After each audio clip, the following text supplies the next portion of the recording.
We have borrowed, Kenya has borrowed close to 4 trillion shillings in the last 3 years and 2 months. And according to the rules of Kenya, the money we borrow should go directly into capital expenditure, which is development. So before we launch grandiose plans of trillion funds, can we first face Kenyans, and can the government face Kenyans and tabulate how they have used the 4 trillion Kenya shillings Kenya has borrowed in the recent past? And I've put it into context. I'm repeating it because it doesn't seem real, but it is the reality. The 4 trillion Kenya shillings Kenya has borrowed is enough to have made education free, both basic and tertiary.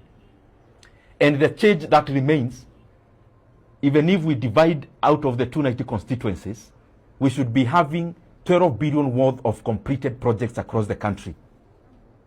12 billion worth in every constituency means 100 kilometers of road in every constituency in Kenya at 70 million per kilometer. That is highway standards. We should be having a 1 billion worth of a water project, a 1 billion worth of an irrigation project. We should be having over 200 schemes completed, electricity rectification schemes, and still we'll be remaining with change. If we can't explain to Kenyans the money that has already passed through the government hands where it has gone, what is the business then of coming to again sell grandiose plans of trillions of shillings when we can't account for what we have already received, and especially through borrowing alone. And lastly, out of the close to 4 trillion Kenya shillings we have borrowed, everything that Kenyans are seeing is not part of that money.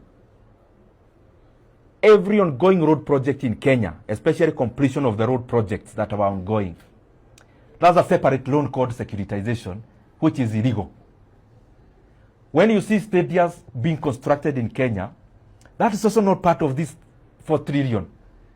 That's another borrowing called Talanta Board. When you hear about a program called Nyota, the one for alleviating unemployment in terms of the youth, that's also not part of that money. That's money we are receiving from World Bank.